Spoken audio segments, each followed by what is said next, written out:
78. I am one of your hosts, George Tarrant, alongside the one who will make sure that all contracts are adhered to the letter from Wayland Yutani, Mr. Travis Croft. How are you, sir? I am fine, dandy. I should say happy Lent, I guess, to anybody celebrating. I think Yes. Ramadan's still going on if you're so inclined.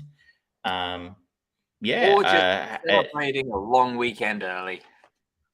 that's really my jam here, But who am I to tell people that they're wrong? Well, that's what we do in this show every week, I know. But um, But we aside from generally steer clear of religion. generally steer clear. It's just a smidge, right? We did do that. We did. Was that one time we really stuck the boots into Scientology? That don't mention the war. We're still paying off the lawsuit. We're not allowed to mention that, Travis. They'll come at us Well, again. they're literally their headquarters in Melbourne is like a block away from where I live, and it's a gorgeous building, and it's got the car park is full every day, and I just like wonder because it's a massive building. What the fuck could possibly be going on in there every day? Yeah, it's always one of those things. Like anytime there was one, at least I think it's a Scientology location just outside of between Greensboro and Diamond Creek, because there's always like family SUVs driving in at certain times behind like a big old like an automated gate and things, and there's always someone on the gateway. It's like there's no signage. There's people going in. Are they the Masons? Are they Scientology? Are they both? Ooh. It doesn't warrant thinking about, but what does warrant thinking about is tonight's Chain movie and the other two, which Yeah. are much better films. Look, I'm trying to bring a little bit of originality and freshness to Chain movie. You know, everyone's had enough of these quality movies and these Oscar award-winning movies. Where's the Drek, sir? Where's the Drek? Well, there's Drek and there's Piranha 3D, but I'm giving it away. Should we just dispense of the formalities and get straight into it? Let's jump into the 3D delight. Now, did you watch this in 3D? I didn't know how you could possibly watch it in 3D. The old 3D television sets that were a big deal there for 5 minutes after Yeah. Avatar came out never really took off. I mean, I don't know if I've ever seen one in a house. So no, I just watched this on Stan, I guess it was, Yep. in Australia. I don't know if our friends overseas where it streams there, but that's where we saw it, I think. And it took me about, I don't know, halfway through the film to remember that, like, oh, that's right. They used to have that post-production 3D conversion bullshit that they used to do that gave you a headache. And that's probably why the special effects in this film look fucking awful. Like, no, that's not the sole reason. It's also because they clearly didn't invest much into the CGI. But also, because of that, they knew that's the thing. They shot it in 2D, but they knew they were going to use 3D post production on it to make it 3D. So they made sure that they had those horrible stereotypical shots of shit coming right at the camera to really express the 3D. Like, yeah, you don't need that. You never need that. It doesn't ever. 3D does not improve the quality of a movie. I'm sorry. Across the board. It was a fad in the 50s and it was a fad in the 2010s. Apart from maybe Avatar, which, look, I mean, it's been over 10 years since I saw it, but I remember being impressed by how good it looked, at least. And at least James Cameron wasn't doing the smash you in the face with things jumping out of the screen. But let's take a step back. Yes. Piranha 3D, released in 2010. Yes. After a sudden underwater tremor sets free scores of a prehistoric man-eating fish, an unlikely group of strangers must band together to stop themselves from becoming fish food for the area's new razor-tooth residents. Directed by Alexander Aja. It's just the unlikely extra member of AHA. Yes. Starring Elizabeth Shue Jerry O'Connell, a 2-minute cameo from Richard Dreyfuss, meant to heavily reference Jaws.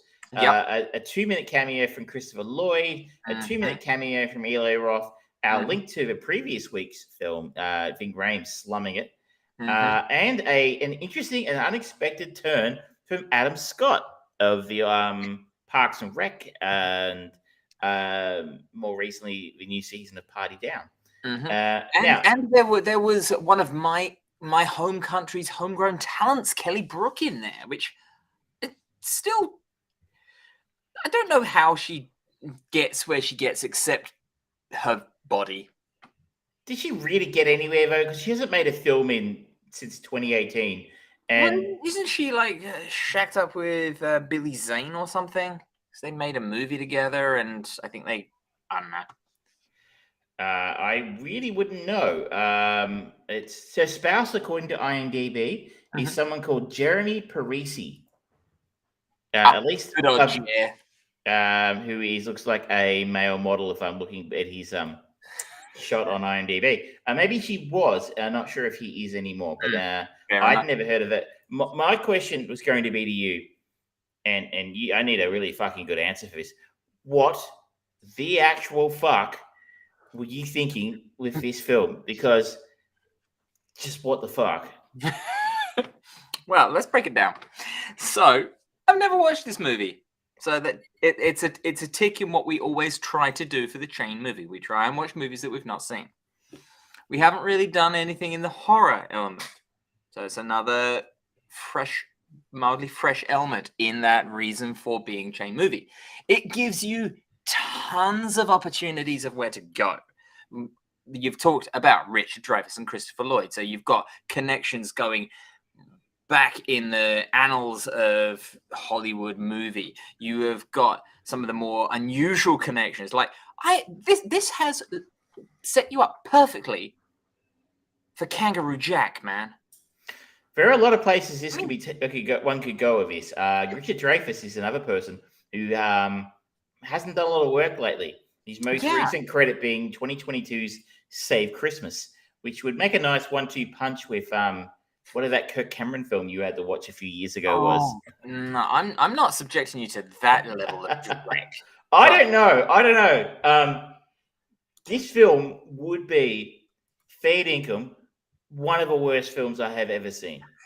Like it wears its heart on its sleeve in a sense that you know exactly what it's doing. Yep. Once you remember it's in 3D, which I honestly did forget, despite the fact it's in the title, to be entirely honest, because like you just don't see 3D anymore. And obviously, it's like, geez, these special effects are fucking terrible. Yep. Like, seriously, student film awful. Like, I think years ago, I lost one of the bets in challenge mode and I watched Jurassic Shark. Not Jurassic Park, Jurassic Shark. And I think the special effects are on par with that. Or I don't know if you've seen the trailer for the new film from the guy who made The Room. Giant Shark. Yeah. It's that kind of level of crappy special effects, and it's so many. It's like it's so much nudity. It's so gratuitous. Yes, that's the thing with this movie. Straight away from the opening credits and the font that they choose to use for the word piranha, it's trying to elicit some of those B, C, and D grade horror movies from the Grindhouse kind of era, but update it with modern sensibilities to a degree, and it certainly doesn't work for that. And when you think of the overall success of recapturing those moments with Planet Terror and Death Proof, they did a much better job of homaging that. Even James Gunn's Slither, that was a much better kind of reference to it, but there's a lot of visual references and nods to that kind of oeuvre of cinema that I get why they did it, because it's a dumb idea. It's a dumb notion. And for a while, the way that they film Richard Dreyfuss in the when he's fishing, the fact that the bottle falls and it just hits, it looks like that's the cause of the earthquake, which is a better excuse than just an unknown earthquake.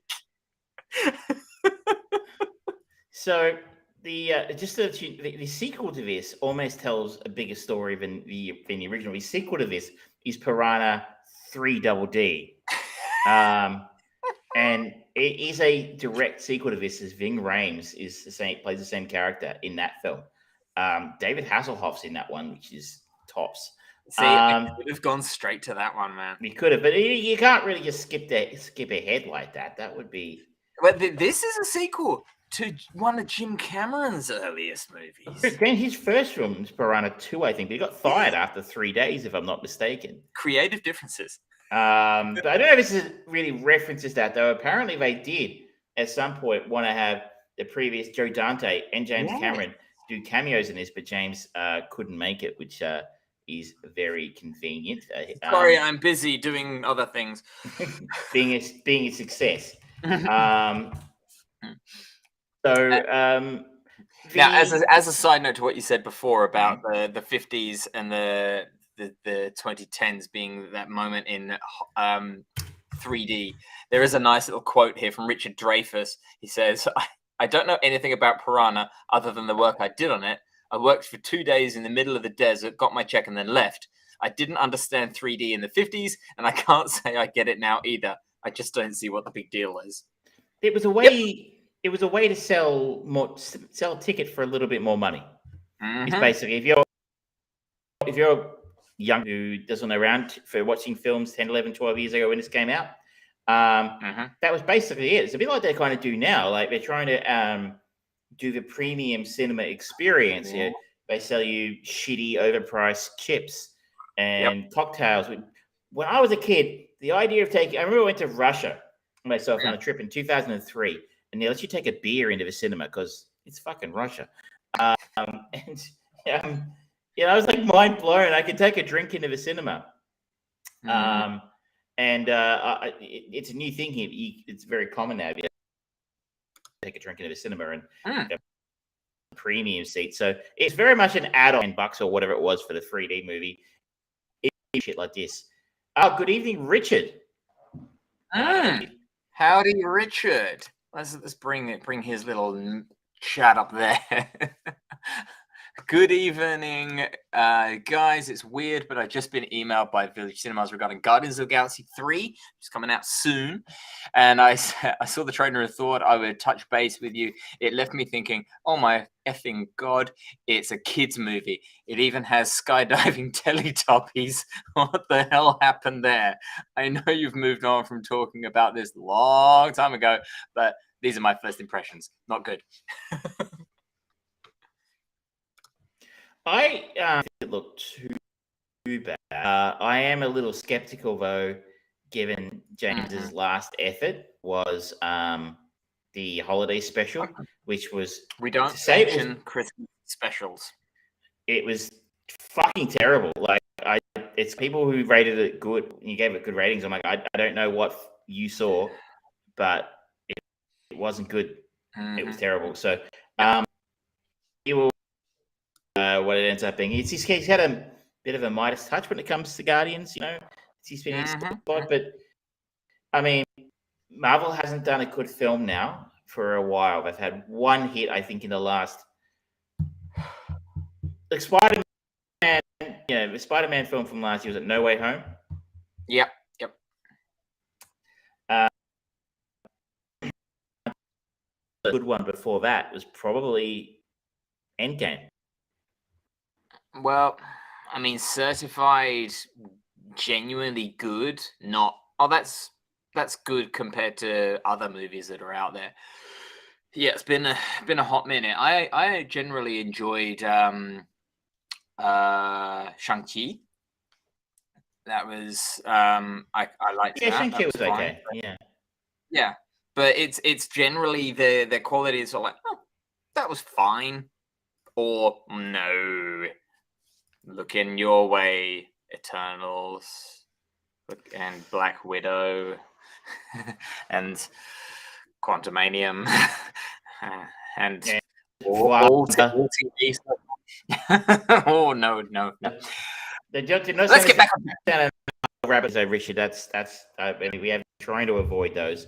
But Piranha 3D. So, what was the story here? The story here is we have a character like Jake, played by Steve, who is McQueen's grandson.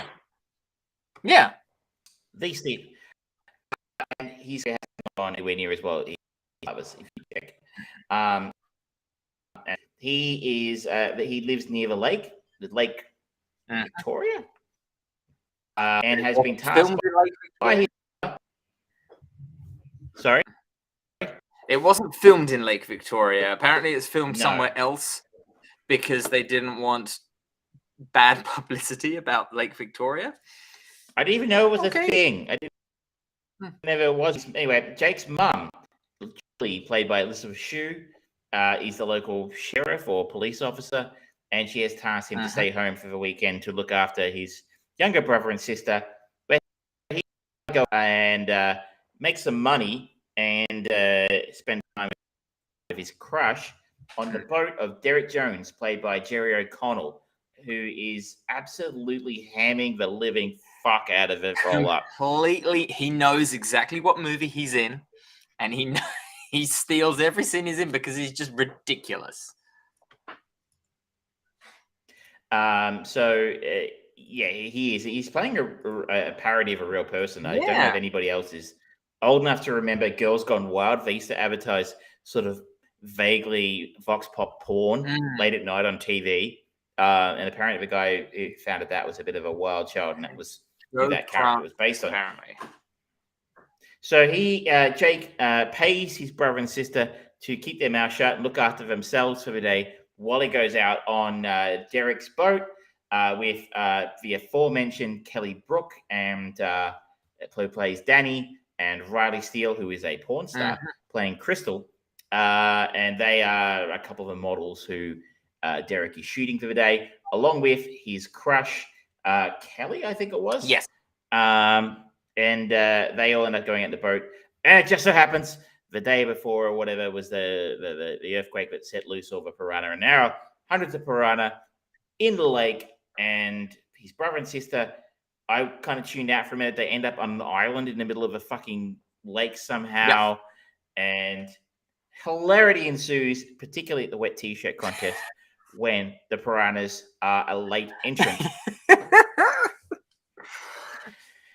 It's difficult to talk about this film because it's just it hurts remembering it. It really does. It's so bad. It's so bad. I don't, strangely, watching it, I didn't feel as guilty as watching Scooby-Doo. Because it's like, yeah, this movie's not trying to be anything other than what it is, but that's still bad. You're right. In the sense, this film knew what it was. These people knew what they were doing. It was supposed to be in the vein of, late 70s, early 80s, schlock films, with lots of nudity, lots of violence, and it was supposed to be ridiculous and over the top. That somehow, despite the fact that they poured lots of each of those elements into the mix, it didn't coalesce into anything that was worth watching. It was still fucking horrible, and just obnoxiously violent. Like this is also the time of Eli Roth horror porn being in vogue. It's about when it was about Summer's about set and that kind of thing. I think now that's one of the thing. So I was expecting in the massacre, in the lake massacre sequence, when the wet t-shirt competition thing starts going like that, I was just fully expecting that to capsize and just electrocute everyone. And I was expecting that to be how they defeat the piranhas. I was surprised, but at the same time, it completely makes sense with how gratuitous all the violence was, that they went, nah, that's way too quick and easy. We need to see bodies. We need to see things fall apart. We need to see faces coming off. Yeah, you got that. If that's what you go to this Yeah. film looking for, you are going to get what you paid Yeah. for. It was gratuitous for me. It was actually kind of gross, and it kind of just missed the mark. I mean, I remember films like Final Destination, the Final Destination Yeah. films, and part of the appeal of going to those films was seeing the deaths, and they were. I don't know. Got to the point. The first one was playing it with a straight bat, but after that, I think they figured out it was funny.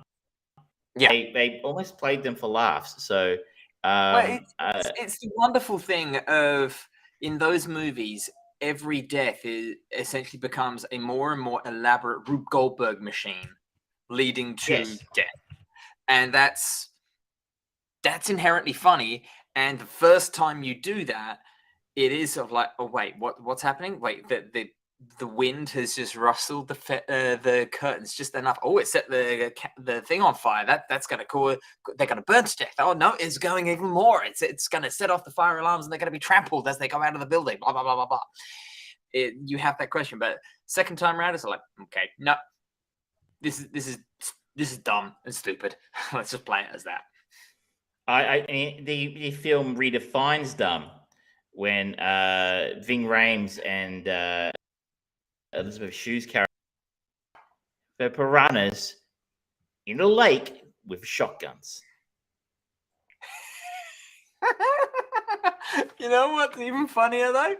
Yes, that is absurd and stupid, but there's so many absurd, stupid things. Like Kelly's character when she gets stuck in the kitchen of the sinking yacht, and she uses a frying pan to knock the piranhas away. I just saw that, and the noise that they use, that clang, it just made me think of the Disney movie Tangled, because Rapunzel uses a frying pan in that. I don't believe I've ever seen it, but it was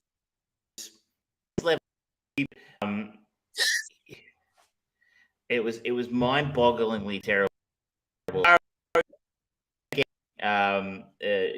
Guns at Piranha in a lake. Ving Rhames' efforts with the outboard motor was. I love the fact that they made a slow descent of him as he was clearly just being eaten and sinking under the water. And yet he's still stoically just there holding the motorboat. It's dumb. But nothing is as dumb as, all right, Julie and what's his name? Novak. They go to rescue Julie's kids on the sinking yacht.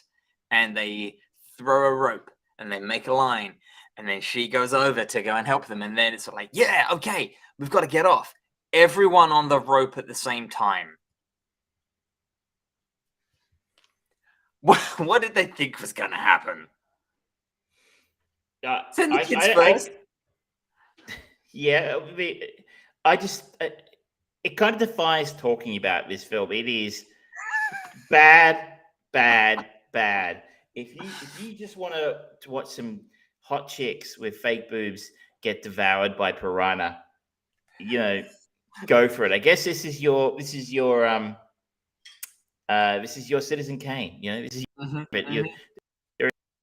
these made these days. Kind of had something resembling a budget, I have to imagine, if they picked up people like Christopher Lloyd and Richard Dreyfuss and Elizabeth Shue. I don't think they would work for free.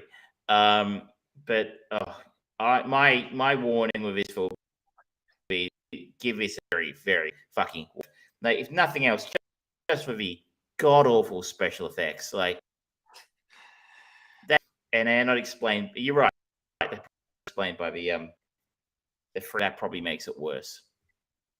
I still think that for the comedy horror aficionados out there, Jerry O'Connell's performance is worth it. It's on streaming services. It's entertaining. It's absurd. It kind of makes me wish that I saw a little bit more of him working, because he's entertaining, at least. I liked him in Sliders. I like him in this. Well, you know, interesting. I would say this is one of the better performances from him I've seen. I kind of think of him as a very much a TV B grade schlock film actor. Like not exactly. I mean, he was in some bigger stuff early on. Like Stand by Me was one of his early roles, which is Yeah. a very very famous movie. But he was good in this. He was good. He usually said he understood the brief. Yeah, he got it, and I kind of feel like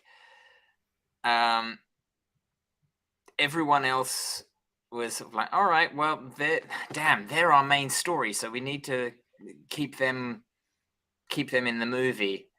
If only we'd kind of rewritten it to be more comedy and got more comedy or kind of character actors in to just do their thing all over the screen, that would be more fun. And even for his brief little cameo, Christopher Lloyd, the absurdity of this small town aquarium shop owner happens to know and have a fossil of this prehistoric piranha. And then, come on, the end is just brilliant. It's like, they're the babies. It's like, they're the babies? I wonder what the parents look like. And then it ends. No, that's enough. That is enough. This film is beyond redemption. This is like, I was not a happy camper watching this. You have put me through enough. Oh, well, no, it's certainly true. And I will continue to put you through things. Absolutely. I have no doubt that the Wheel of Hegel will return. I think I was the only one who ever won that. That's true. You say won. Did you had the privilege of spinning the wheel. I think you may have got to play Connect Shaw. Oh, that's right. The Pauly Shore inspired follow-up. And it might have been why you watched Biodome, actually. I think it was. Yeah, I think it was. I had forgotten I'd watched that movie. Oh, no. Now, you have the keys. You have the options. Where are we going? I am going to take us to somewhere we all knew. We all knew we were going to this place eventually. And there's two different ways I could have gone to this place. I could have gone the soft option. I could have gone the harder option. And having been put through Piranha 3D, I am going to put you through the harder of the two options. Okay. And we are following Eli Roth. Okay. To Grindhouse. Not Death Proof. We are doing a double bill, huh? Grindhouse. He's listed as a producer, I think. We made one of the fake trailers. So, and he, I believe, starred in the Death Proof segment. But I feel like I have actually only ever seen Grindhouse once. I don't think it actually it never got a proper release in Australia. But the actual proper double feature thing that got released in the States because no one went and saw it over there. So I got split into two halves. So I've only ever seen it once, and that was in 2008. So I will be curious to check it out and see how it holds up all these years later. Okay. For those playing along at home, let's just quickly have a look and see where that is available. I am going to have to provide you with my own personal copy. Oh. You can watch, but look, you can watch both both Planet Terror so you could do it that way. Though I don't believe that includes the fake trailers, which were created by people like Eli Roth, Rob Zombie, Edgar Wright made one, and some of these have been made into film. Robert Rodriguez, Machete was actually came from this. Hobo with a Shotgun Hobo with a Shotgun got turned into a film. That's right. Yeah, it's a really weird movie. And I believe there was talk of Werewolf Woman of the SS getting the Thanksgiving film, which I think was it Edgar Wright, or was that the guy who made the Thanksgiving one? But that's being turned into a film now, all these years later. So I think it's worth trying to watch the original version. That's fair. Because that was Eli Roth. Eli Roth, right? That was his Yeah. one. Yeah. So they're a lot of fun, the fake trailers, and as you can see, they've gone on to be bigger and better things. So it's a little long, but like I said, I could have gone softer and just gone with Death Proof. But we all knew one day we would end up just watching a Quentin Tarantino film, and here we are. Things are determined to happen. And it sticks with sort of the horror angle. No, it definitely does, and that more successful Grindhouse revival that I mentioned before. You did mention it's like I do. Your psychic powers are at play. I would now like to. That's for next week. I would now like to keep moving and explore the second. I have thoughts about your psychic powers, and that in relation to the new film Dungeons and Dragons. Dungeons and Dragons. Honor Among Thieves. So I found myself going. I bet George knew before the credits rolled exactly how this film was supposed to end. So I went and saw this at a cinema on Monday night, and oh my lord, I have never seen so many nerds in one place at one time where Lego wasn't involved. Look, they knew you were going to be there. What can you expect? And I would also just like to. I was kind of a bit of a nerdy, geeky guy when I was 19, 20, and I think Dungeons and Dragons. I never considered playing it because I didn't know anyone who played it. But also, it kind of went through a nadir, I think, in the 90s. I don't think anyone played much in the 90s, or at least I don't feel like it was a thing anymore. Behind clandestine doors. Well, it was kind of seen as an 80s thing. It was done and dusted and over, and it's really just sort of revived, I think, in the last 10 years or so. Talk to the right people, they'll say it never went away. I'm sure it didn't, but in popular consciousness, yes. Sort of there was a Stranger Things, and then Critical Role, and that's became very popular again. But my lord, apparently that's how geeks meet women, because I was expecting a lot of spotty, smelly young men to be in the cinema with me. I did not expect the amount of them who turned up with their girlfriend or a female significant other. So apparently, just look at the cast that they've got involved there. That's gonna bring a nice plethora of people in. You've got the Chris Pine, who is aging gracefully with that salt and pepper beard of his. You've got Michelle Rodriguez in there. You've got Regin Jean Page, who apparently is scientifically being proven is the most beautiful man in the cosmos. Fair enough. I think on planet 72 Xenu is a little disappointed on that loss, to be honest. Well, you should go back to the Hall of Mirrors. This is your suggestion for obvious reasons. A charming thief and a band of unlikely adventurers embark on an epic quest to retrieve a lost relic. The things go dangerously awry when they run afoul of a wrong people. As you noted, starring Chris Pine and Michelle Rodriguez, Jean Page, huge grunt, Hugh Grant. If you have a big name in here, I recognized. I didn't know anybody else. Justice Smith was in Detective Pikachu, and he was in Jurassic Park Lost Kingdom.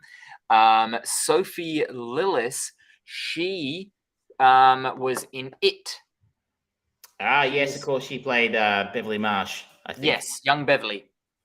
And for a bunch of other people who probably recognize it from, I think it was Witcher, Daisy Head, who played Sophina.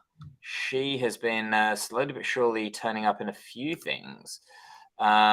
She was in Shadow and Bone that I talked about on the show. She was in Underworld, Blood Wars, Wrong Turn, The Sandman. So she's slowly getting a little bit of work under her skin, but she doesn't have much to do really beyond being obviously evil.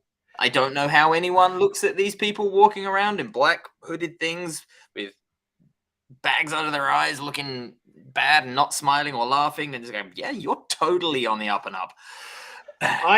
So I'm curious now. You're a big Dungeons and Dragons fan. How long have you been playing, by the way?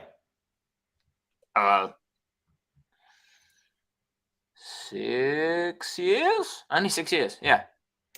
Just a while though. And you are a dungeon master. I've been following Critical Role for longer than that.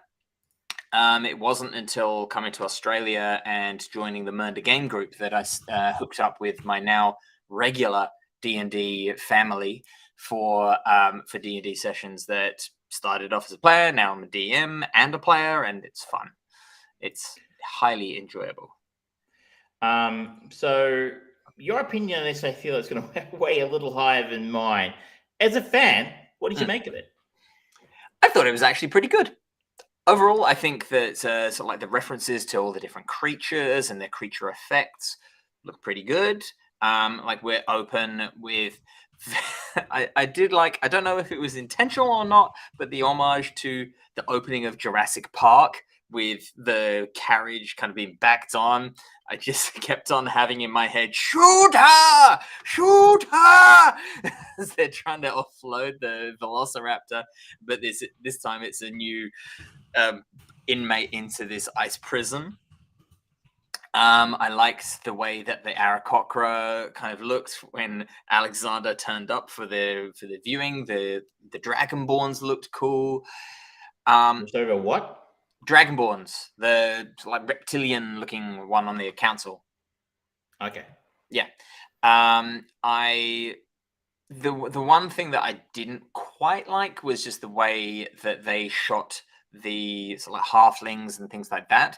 It didn't look as good as how they were able to force perspective with Lord of the Rings when Gandalf and Frodo or Bilbo or any of them were on screen. Didn't look quite as good. They were relying too much on CGI to fix it. Weird little cameo from Bradley Cooper there. Very weird to see him pop up like that. Yeah. Yeah, I was not expecting that. But the creatures in particular, like the mimic chest, looked great. The gelatinous cube was a cool little extra in there. The displacer beasts, those panther-like things in the maze, looked really cool. There were some really nice little nods, and it did enough to kind of introduce the Far Realm and the Forgotten Realm to be able to just go, okay, we've introduced this world. Now we can have different stories in here. We can do whatever we like. They haven't gone in trying to set up a Dungeons and Dragons cinematic universe or anything like that. They just went, you know what? Let's keep this simple. It's a heist that goes wrong, and it's a revenge heist now. And you get enough, the pacing, it keeps it going well enough. It's 2 hours, 14 minutes of a movie. It does pretty well. And in a nice little twist, arranging a group of D&D playing friends to go and see a movie about D&D is just as difficult to organize everyone as organizing everyone to go around a table and play D&D. So it was a nice little reference there. And there were so many wonderful little nods. Like in the maze sequence, there was Chris Pine's group, there was the other group, and then one of them, they were all dressed like the Dungeons and Dragons cartoon characters. And it was just this sweet little nod that if you didn't see them, if you didn't know, they just looked dumb and stupid. They didn't look out of place in the world that they'd fleshed out throughout the movie. But if you knew, you knew. And I didn't know. Yeah. Did you never watch the Dungeons? No, I don't remember that. I don't know if it was on here in Australia. Here, I don't remember it. Maybe I was a little bit too old for it by the time it was on the air. That's just disappointing. But I really enjoyed it overall as a movie as well, taking the Dungeons and Dragons stuff out of it, because it was kind of what I expected, which was very much in the line of Brendan Fraser's The Mummy, where it's like, we know that this is kind of dumb, but we're going to have fun. We're going to have actors that know what movie they're in, and we're going to just deliver a fun action romp. And that's what it does, and it just so happens to have the lovely dressing of Dungeons and Dragons. Did you know what was going to happen at the end very early on in the film? Oh, of course, yeah. As soon as they got back to try and reunite with his daughter, it's like, yep. Careful. That's what's going to This is happen. a movie I knew straight away what was going to happen. I obviously come into this as a bit of a clean skin. I am aware that Dungeons and Dragons exist. I have never played. It's always seemed very geeky to me as a kid, but like, it's if people enjoy it, whatever. I don't know. I don't know if it would be for me. I've never tried it. But I know there's a deep lore. Sir, you will. I know there's a deep lore to it. And people. I knew the film was going to be packed with references that I didn't get. So, Vox Machina, is that the one that's the Critical Role show? Critical Role? Yeah. What? No, the TV show, the cartoon. Legend of Vox Machina. Yeah. Yeah. I didn't like that because that seemed to be written for people who listen to the podcast or whatever Critical Role is now. And it was made for fans, which is fine. They've got a lot of fans. Make something for them, that's fine. But do not try and sell it to me as an outsider. The other part this film has going against it is we've had this conversation a lot of times.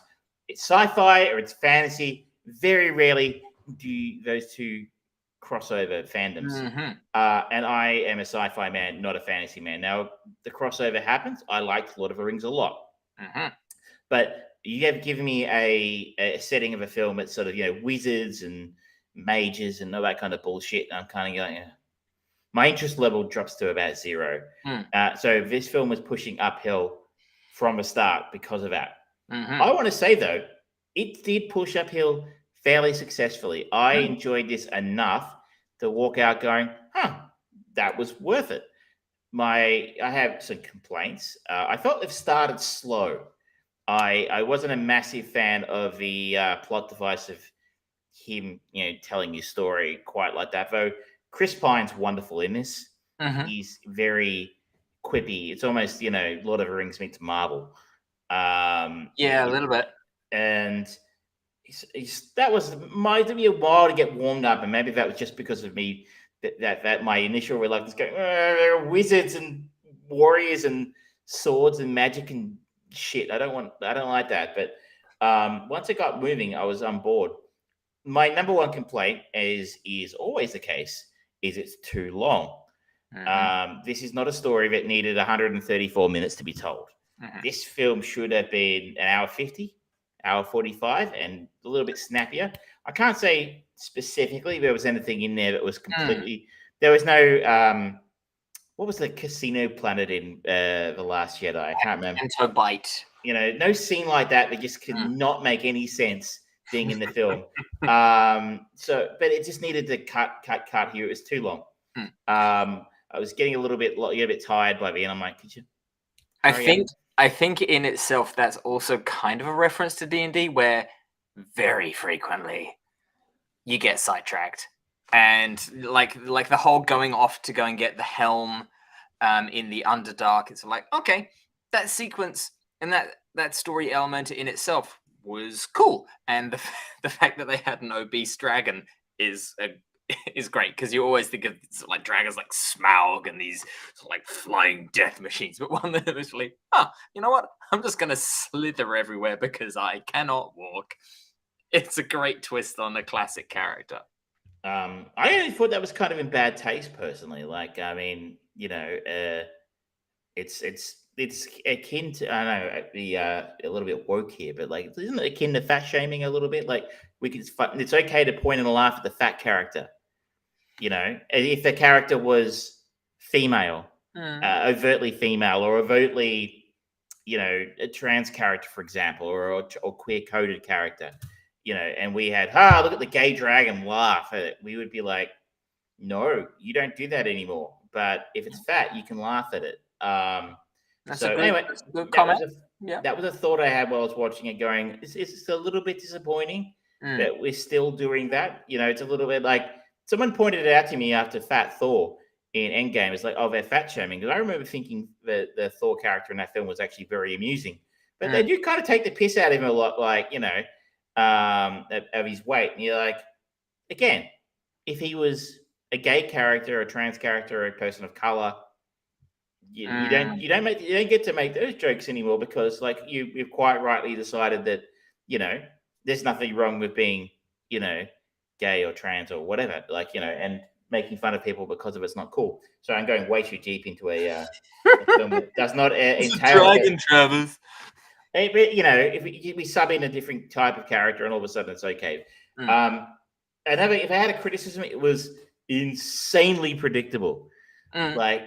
I feel like I'd seen this film before, and I remember thinking about 10 minutes before the end, going, I wonder if there's a post-credit scene, and I didn't know if there was, and I quickly Googled it after the end of the film, and there, of course, there is a mid-credits, post-credit scene, and I'm like, but when I was thinking 10 minutes before the end of the film, if there is a post-credit scene, I think I know what it's going to be, and it was exactly what I thought it was going to be, and I'm like, that's a bit disappointing. I mean, it was a funny joke, but it was just a little predictable at every step of the way. And you know me, that's not really my superpower. It's your superpower.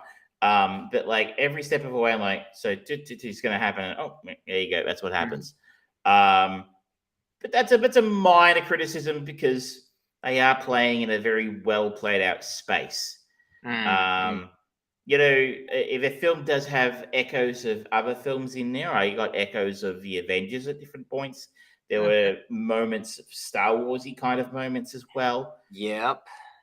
Just a vibe rather than it resembling Star Wars. Even the kind of the cultivation of the band of thieves, it's somewhat kind of reminiscent of the Star Trek reboot with Chris Pine in it, where it's like, okay, so he's got his established friendship with Bones in Star Trek, and with this, it's with Michelle Rodriguez, and it's like, okay, you know what? That worked in the first one, and it works here. That's okay.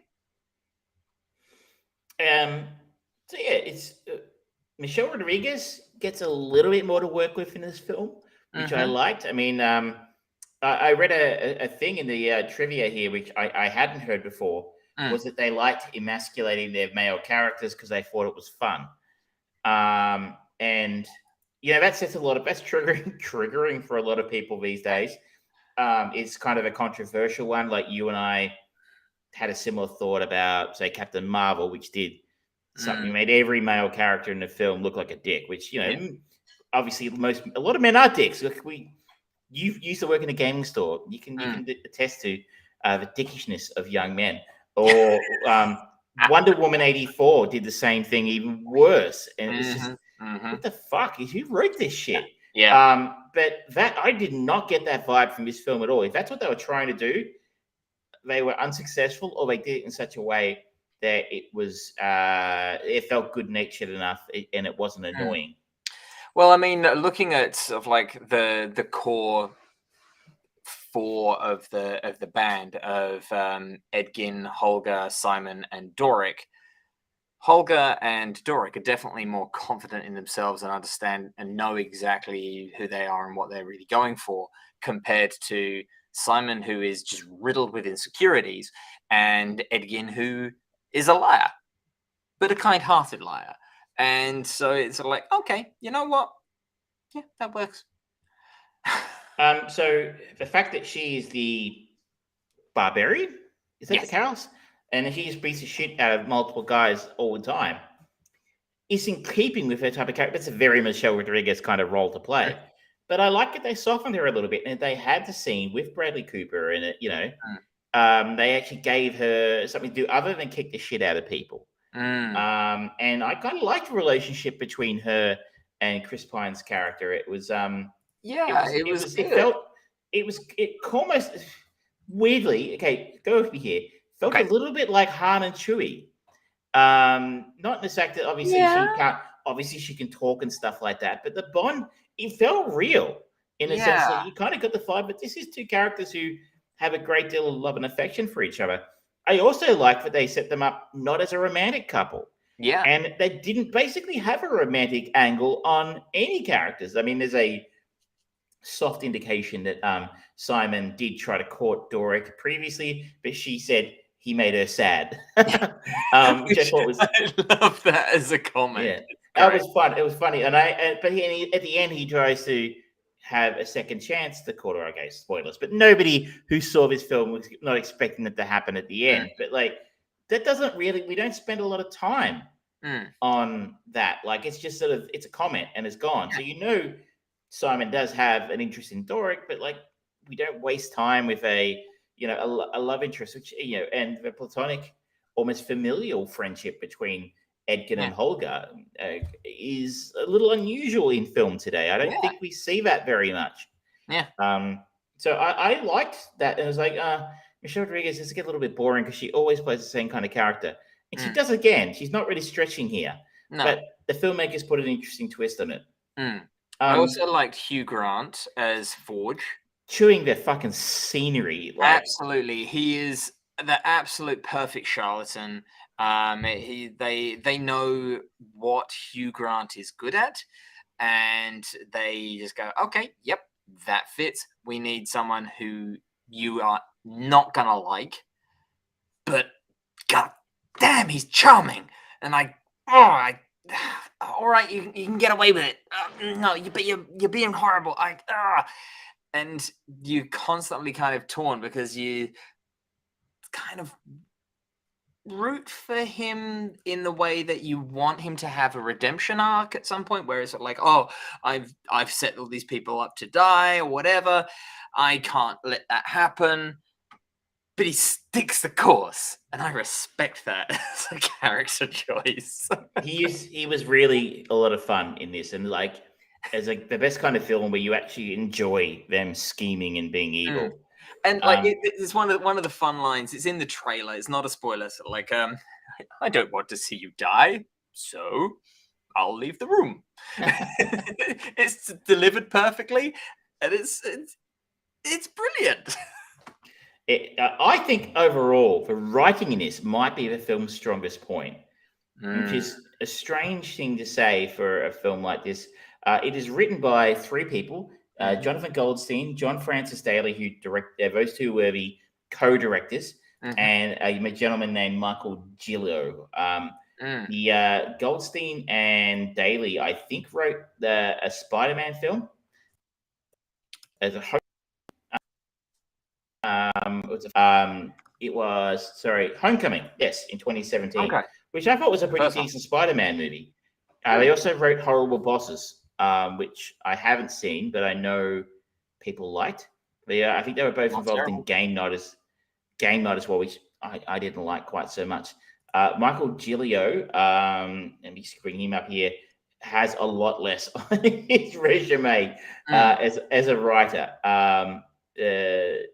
That's three things, none of which I've actually seen before, Dungeons and Dragons. But I feel like just the way the story played out, well, on the one hand, I'm criticizing it for being a bit predictable.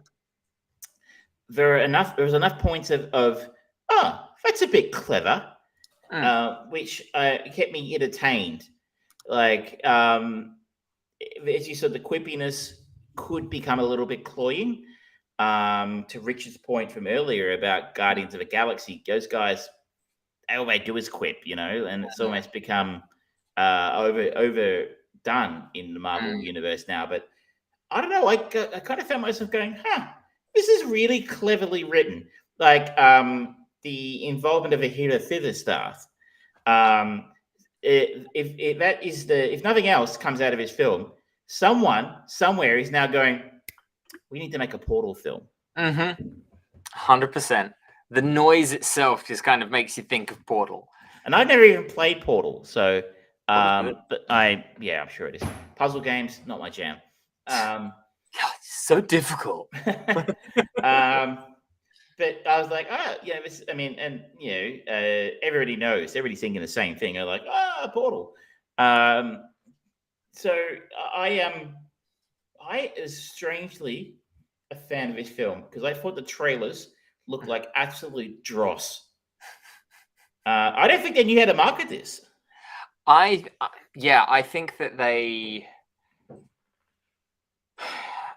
I think they've tried to keep a very fine line, because there's actually a quote from Hugh Grant talking about this movie, and it's actually quite a good, valid point. Let me try again. Oh, shut up. Where is it? I'll try and bring it up. Hang on.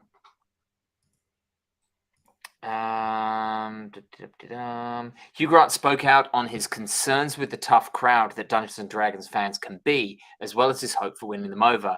I'm scared stiff of the gamers because they're very territorial about the game they love. So they may want to hate it, but they're not allowed to. Which is, again, very in character for Hugh Grant to say something like that. But at the same time, I think that is also part of the struggle, because so much of Dungeons and Dragons is improvisation and imagination that in many ways, some people had similar problems with Harry Potter being translated from a book to a movie, or Lord of the Rings and things like that, where they did, little changes. A character didn't look exactly how you expected them to.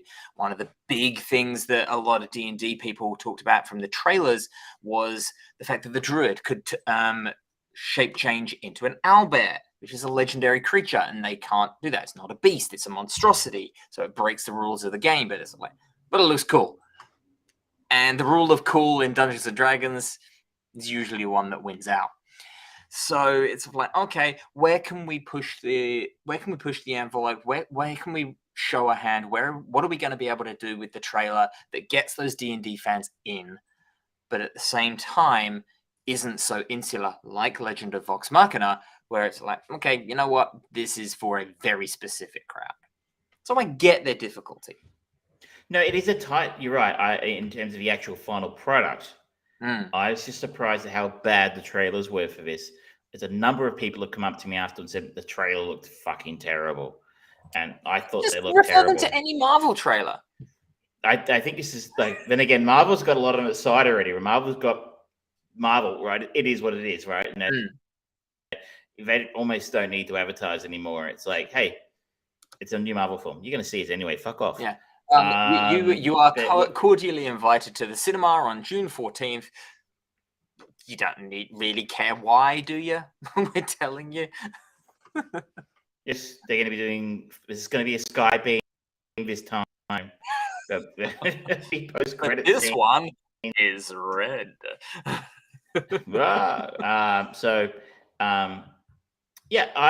pleasant surprise for me. Cool. How was the reaction amongst your crew? So we ended up typically having three of them drop out because they weren't able to make it. But it still had myself, Ryan, and Josh who came along, and we all really enjoyed it. It was the fun romp. There were some things that they did in it that just made you kind of go, or at least it made me go, oh, damn, that's actually a really cool way of utilizing that spell in that way, or doing that I hadn't thought of using it that way, and that's inspiring and fun and enjoyable. And yeah, so far it seems to be doing well at the US box office. I hope we get more along the lines of this. I would be happy for another adventure with this band of thieves if they were interested to do that.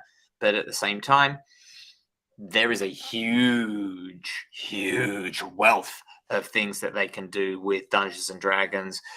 Very kind of canon-focused stories if they want to go more that route, or if they want to do a bit more of this separate entity thing with name reference drops and place reference drops and that sort of stuff. They can do that too. They've set up the world of D&D in the modern age in cinema in a very, very positive way that I think they've got a great foundation to build off. Good call. They did pretty well. Just make the next one shorter, please. Yes, please. Should we move on from that and to our final film of the week, which was the suggestions from Plus Piranha this week. The last one this week is Tetris, which is a film that you can find on Apple TV or Apple Plus. What do they call it now? Starring Taron Egerton. Now, if you don't know about this film, you might be going, how the fuck do they make a film about Tetris and does it suck? And I was trying to explain it to someone today at work. I'm like, it's not actually about Tetris. the game. It's about the licensing of the game after its Yeah. creation, which you go, okay, licensing a video game, that sounds exciting. Not. But here we are. It's actually a pretty interesting story. What did you make of it? I remember I read a little one of the things about it, and I think it was Taron Egerton who said this is like The Social Network. And so I'm like, okay, that got me interested, and the trailer got me really interested because it's an interesting trailer with kind of the 80s music and stuff that's going on, holding out for a hero and all of that stuff, which just gets your heart pumping and your juices going. But it's also one of the most ridiculous kind of movies that I've seen. It's actually quite an interesting. They IMDb label it as a biography, drama, and history, and I think it's very loosely history, loosely biography. It's got drama in it, but it's also kind of a light thriller. Maybe a business thriller. Yeah, and it kind of works. So the synopsis: a story of how one of the world's most popular video games found its way to players around the globe. Businessman Hank Rogers and Tetris inventor Alexei Pajitnov joined forces in USSR, risking it all to bring Tetris to the masses. It should be noted, this is largely based on the true story of how Tetris came to be licensed for use for computers and consoles and stuff around the world. Specifically, really, the story is about Hank Rogers attempting to license Tetris for handheld devices. That's the plot. Yes. So, as you sort of mentioned, Taron Egerton is the star of his film, probably the face most people will. He and Toby Jones are really the only two faces I think I was particularly familiar with. The only other one that I knew was the lawyer. Well, he's not even on the. Oh yeah, the bank manager, Rick Ewan. He was one of the bad guys in Die Another Day, James Bond movie. Roger Alarm plays Robert Maxwell in this, and I knew his voice, but not his name, because he was in V for Vendetta as Portnoy or whatever the guy that Prospero. I'll tell you what I think. Yeah. Only Britain remains. England shall prevail. I think I heard they were going to do a reboot or a remake of that. Please leave it alone. Yes. So the plot of the story is Hank Rogers is a game developer, publisher. He and his wife run a small game development publishing company. They live and work in Tokyo most of their time. He's not very successful. He's most recently tried to make a video game version of Go. I don't know much about Go, but I know it's complicated and not fun unless you really fucking like it. And probably not a great concept for it. It's set in the 80s, by the way. He bumps into someone who is trying to at a Vegas. Was it CES? They don't have him anymore. CES, not anymore. And he play E3 while we're at it. E3 is fucking dead as well. Once upon a time, how the mighty have fallen. Yeah, my birthday week is just shot now. It was way more interesting. My disappointment is immeasurable, and my day is ruined. But he plays a demo of Tetris there and realizes this game is spectacular and wants in on the action. He and sets out to try and get the rights for Japan. He finds out the rights are held by your former countryman, Robert Maxwell, whose company escapes his name escapes me right now. It isn't important. Robert Maxwell, for those who don't know, was a complete charlatan. Yes, you might know his daughter a little bit better than Robert, because Robert's been dead for a while. His daughter is incarcerated in the US at the moment, Ghislaine Maxwell. If you don't know who Ghislaine Maxwell is, maybe you know Jeffrey Epstein. Ghislaine and Jeffrey were acquainted, shall we say. Mirasoft was the name of his company. That's right, yes. Anyway, they were a big video game company back in the 80s and 90s. I'm sure I had Mirasoft games. And Toby Jones plays Robert Stein, who is somebody who goes in and out of the USSR quite a bit doing business. In Mm. doing so, he has secured something resembling a license for use of Tetris, as it turns out, on PCs. PCs, yes. And he has then licensed and sold that to Robert Maxwell's Microsoft, who are now claiming to own the worldwide rights to the game. Mm-hmm. For arcade and PC and console. Yeah. Only to find out that maybe it's not quite that clear.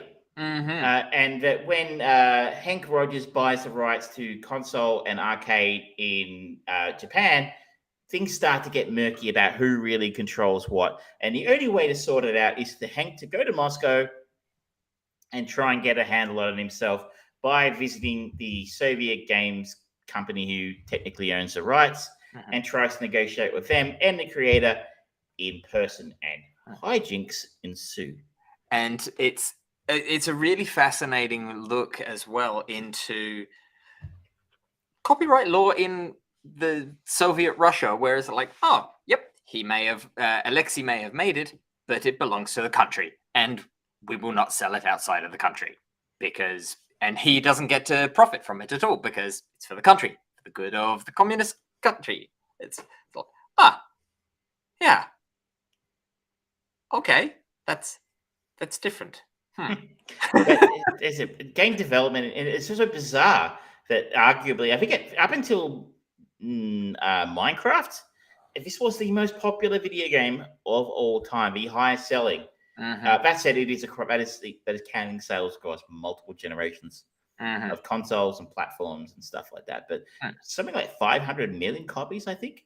Yeah. I think maybe it's 3 now behind GTA and Minecraft. But it's kind of crazy to think that this game came out of the USSR, which is not exactly a giant in video gaming, like. Yeah, I mean, and I'm sorry, there are numerous generations of people who you say Tetris, and in their heads they suddenly have do do do do do do do do do do playing and playing and playing, and it becomes an earworm, and then you find yourself driving along in a car and everyone's just humming it. Well, I don't know about you, but like the main plot twist of this is that Hank has the rights for the NES in Japan.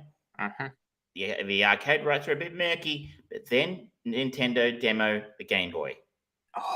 Did you ever own a Game Boy? Yes, I did. I owned that Game Boy, not that specific one, but the one that came the very first packaging with that ridiculous kind of robotic arm on the front cover, the grey block, took 4 batteries, and they said, I love the throwaway line in it. It's like, oh yes, 30 hours of battery life. It's like, no.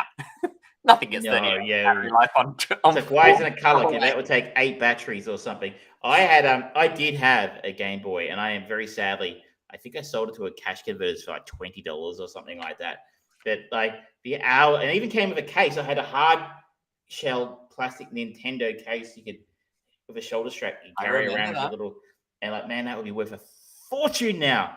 So I don't think I've seen one since the 90s, but my God, the hours of fun I had playing Tetris on that thing.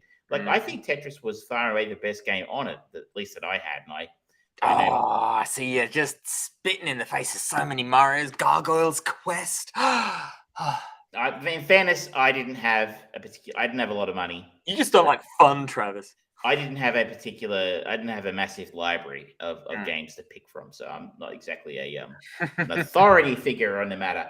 But I did actually at some point, I think I sold it, and I upgraded to a Game Gear, the Sega Game Gear, which for its time was revolutionary because it had a very high def color screen.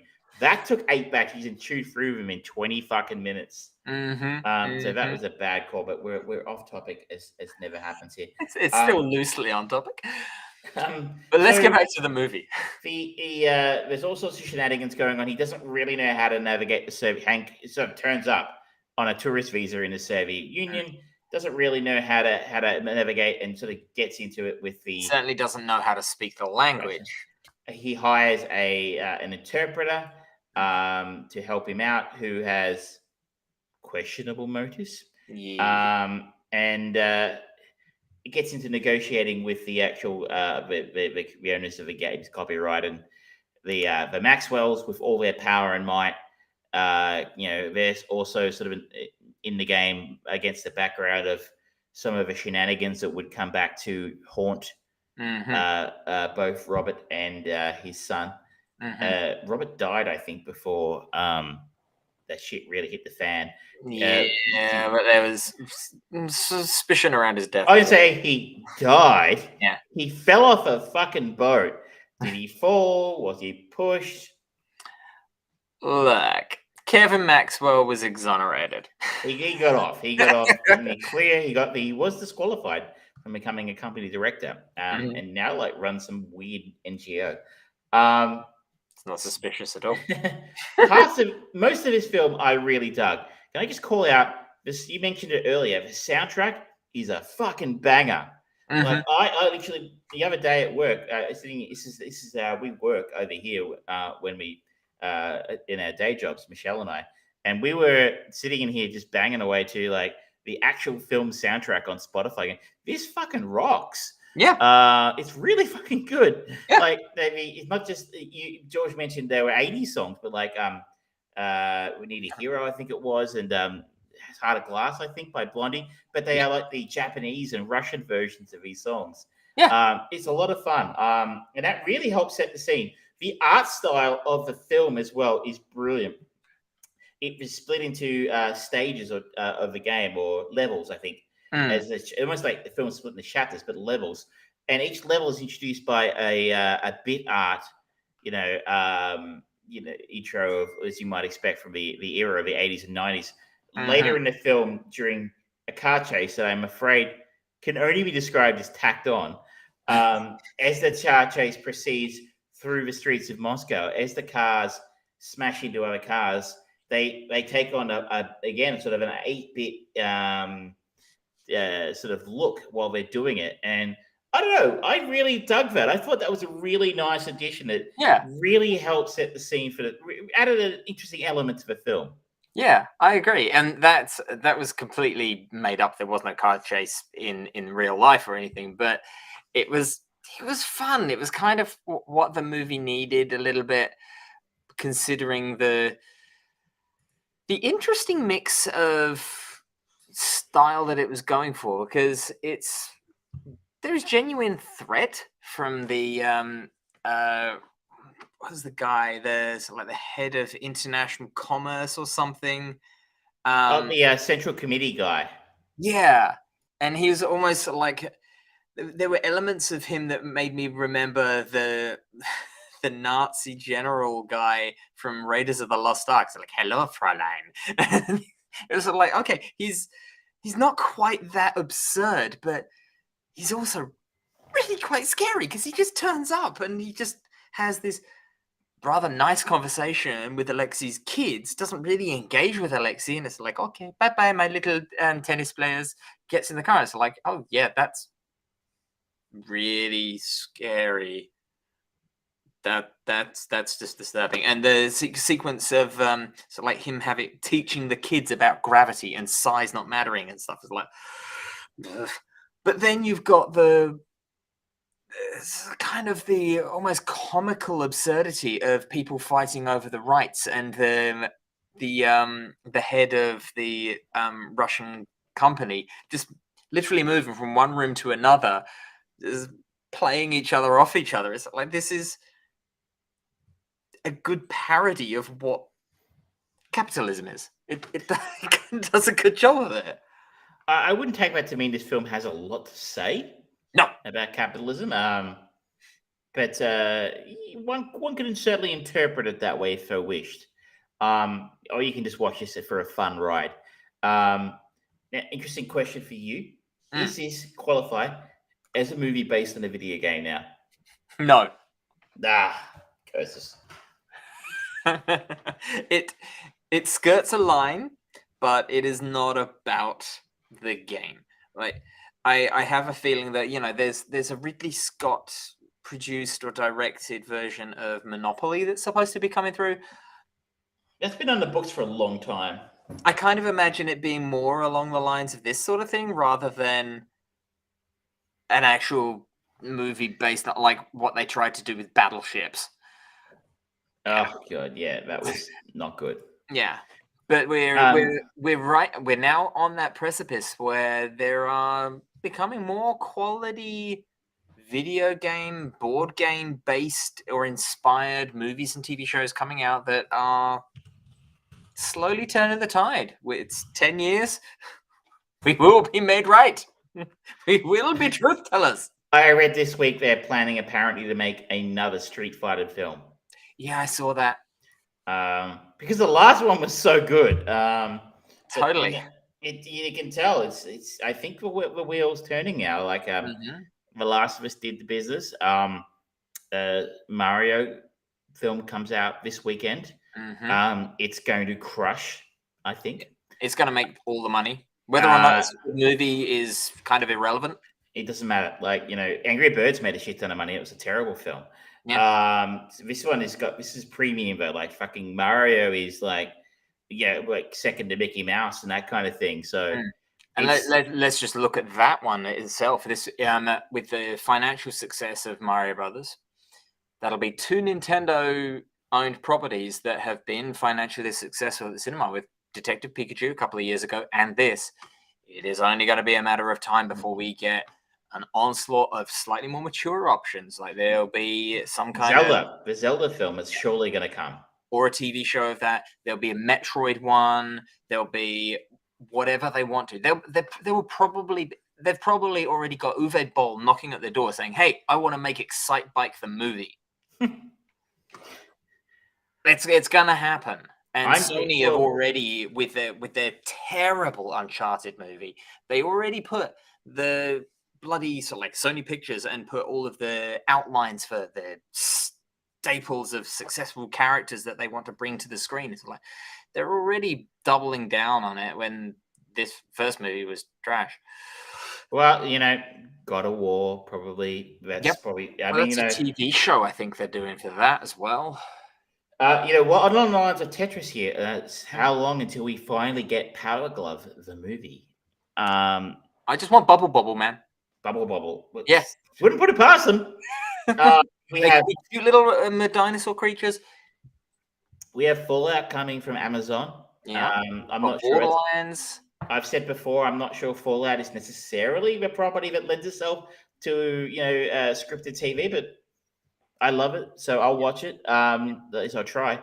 So could be right, but I thought this was a real treasure. It's actually super watchable. It's not particularly scary, violent, gratuitous, or offensive. So you can watch this with your kids. This is almost the definition of a family movie in 2023. And at an hour 58, it's just on the right amount of time, I think, for me. Great soundtrack. Yeah. Highly recommended if you have access to Apple TV, because they got some good shit out lately. Yeah, they've been doing quite well, quietly just putting things out, and never seems to really be much in a way of fanfare for the stuff that they put out there. But they've got some really good TV shows. They've got some interesting documentaries and films coming in there. If you've got a PS5 as well, it seems like they've got you can get 6 months free for Apple TV or something like that. So there are plenty of possibilities to at least trial it and see what you see. Good call. Shall we put a pin in and move on to? I think we're going great in the time tonight, and we might get it under an hour and a half because I think I'm the only one with any binge browse bones tonight. Burn. I have bones. Binge browse bones. I haven't had an opportunity to really go into too much for binge browse burn. Honestly, busy week. It happens. So I'll keep the people entertained with their television offerings for the week.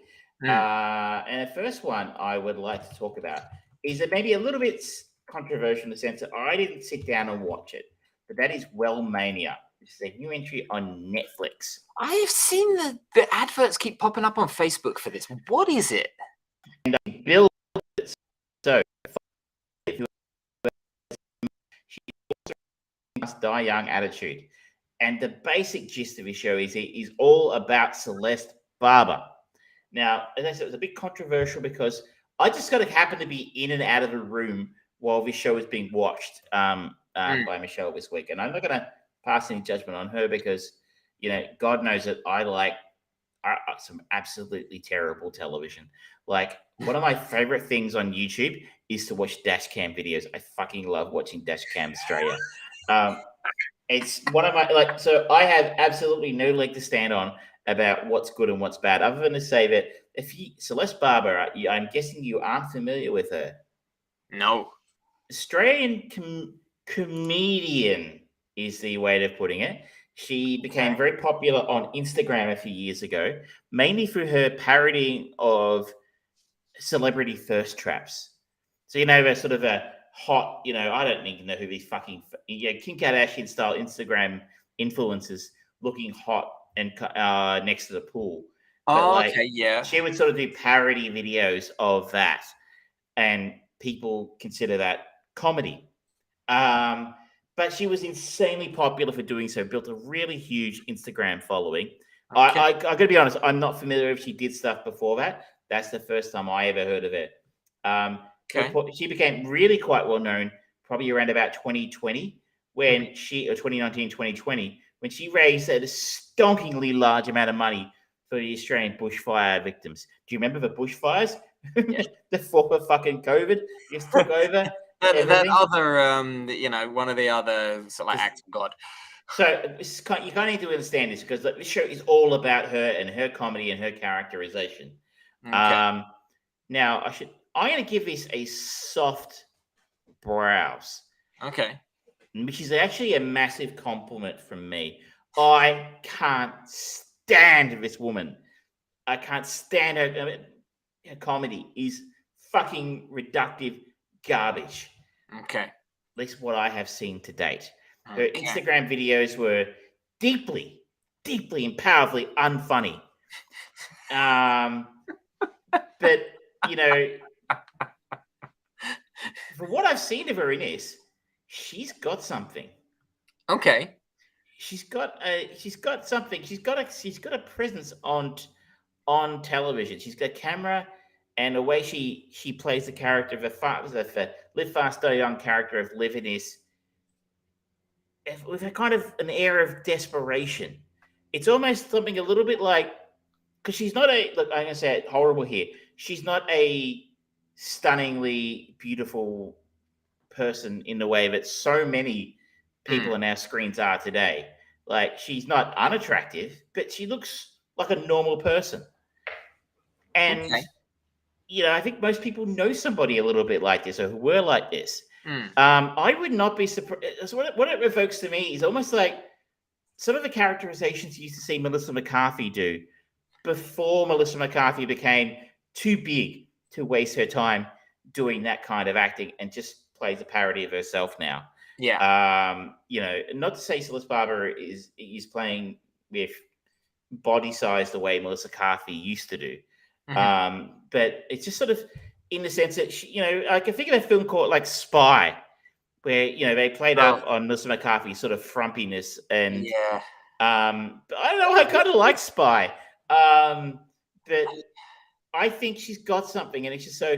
Despite the fact that I really don't want to like this because I do not like her character as a comedy, I find her very annoying. And as I said, take it with a grain of salt. I didn't sit down and watch it start to finish, but I saw enough of it to know she's got something. Okay. What else have you got? I'm going to go back to Apple TV. Okay. As a new show has just started on Apple TV, I believe. That is called The Big Door Prize. Oh, this is the one with Chris O'Dowd?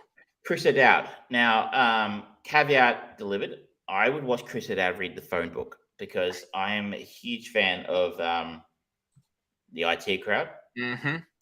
I can't say I've loved him in anything else he's done since then. So if you want to go super deep, I did like frequently ask questions about time travel, which is... I always forget that he was in that. Very obscure film, but no one has seen. And he really is The only name facing this you're probably going to know straight off the bat. It's really a vehicle for him. It's about the residents of a small town called Deerfield who one day discover a magical destiny predicting machine in their grocery store, which is kind of a little brief, I think, maybe for the subject matter. The machine called the Morpho machine just appears in this grocery store in this town one day. It's delivered and nobody knows where it came from. And it becomes the rage of a town because you go in, enter some information, and it will spit out a card telling you what your life's destiny is. And it starts, people really sink a lot of energy and belief into what this machine's telling them for some reason. And it starts to, people start to basically rearrange their entire lives based on what this machine is telling them their life's purpose is. Okay. Where Chris O'Dowd plays a character here named, his name Dusty Hubbard, I think. He's Dusty, who is a high school history teacher. He lives with his wife and daughter and lives a very normal, mundane kind of existence, which is kind of summed up. At one point in a conversation he has at a restaurant with someone, he says, I got everything I ever wanted in my life. Why would I want to go, like someone's like, why don't you go try out the machine? I got everything I ever wanted. And someone says to him, maybe you didn't want enough, or maybe you should have wanted more. And I think that's kind of a central thesis of the story is that,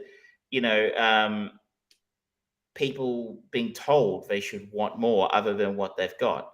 Now, I've only watched the one episode, so I can't get too deep into, what the central thesis of a show will be at the end. But it was interesting enough for me to go a strong browse rather than a binge. So different ends of a spectrum here. It's just too hard to go, one category. It's weird that I like this a lot more than I did Wellmania. So maybe a strong browse, soft binge. If you like that if you like Chris O'Dowd, I feel like it's a softer, cuddlier version of Severance in some ways. Maybe not quite as sci-fi oriented, but playing around with some interesting philosophical questions around what people really want from life and what motivates people. Chris O'Dowd's great in it. If you've got Apple TV, it's included.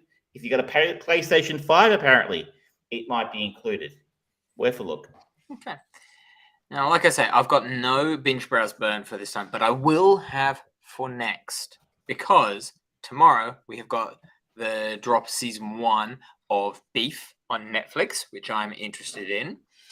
And there is another Apple TV show that I'm interested in called Extrapolations, which is 8 interconnected stories told over 33 years, explore how our planet's changing climate will affect family, work, faith, and survival. And it has got quite a cast to it, including Meryl Streep, Sienna Miller, Matthew Rhys, David Schwimmer, Edward Norton, Diane Lane, Kerry Russell, Gemma Chan, Marion Cotillard, Tobey Maguire, Forrest Whitaker, and it goes on. It looks interesting, so I'm going to give that a try. So it's a little wet. And that is out and available to watch now. At least some of it is. I think it might be the final episode, may be coming out this Friday from the look of it. Episode 6 is this Friday, so I'm assuming, considering it's 8 interconnected stories, probably 8 episodes. Created by Scott Z. Burns, or Scott Z. Burns, if you're an Australian, who was behind things like The Bourne Ultimatum. He wrote Contagion well. So someone who's got a bit of background in some pretty big Hollywood projects. So it'll be interesting to see how they come out. I think that's it for the week there, right? Yeah, that's it. We're done. We've done our chain movie of the week with Piranha 3D, and we both absolutely loved it and would recommend it. And every one of the prequels and sequels that are spun from that from that pool. We talked about Dungeons & Dragons Honor Among Thieves, a surprisingly delightful little romp into the land of Dungeons & Dragons, as well as great little movie of Tetris on Apple TV. And of course, we had Binge, Browse, Burn, care of the talent there today. Anything else you want to bring up, Travis, or are you good for now? I am good. We're under an hour. We're right on an hour 30, and I am happy about that. Yeah, me too. I think we'll probably try and get some Super Mario thoughts for next week, and we will have our usual two other. We have Grindhouse as our chain movie. Has 3 hours and 10 minutes, and it's only fair that he finally subjects me to a 3-hour movie, considering the length of movies that I have picked for him and Piranha 3D. Yes, I will take. It was only an hour and a half, but it felt like 3. And we'll have Grindhouse, probably Super Mario Brothers, and another one that we'll determine later on as a surprise for you all. But thank you all very much, ladies and gentlemen, for joining us tonight. Don't forget you can join us live on facebook.com/Armchair Producers, twitch.tv/The Fried Brain, youtube.com/Armchair Producers. Follow us on Twitter @EvilTrav, @The Fried Brain. If you have any recommendations for movies or TV shows that you think we should put into our Binge, Browse, Burn or part of the circulation, please let us know. We'd love to hear from you. Until next time,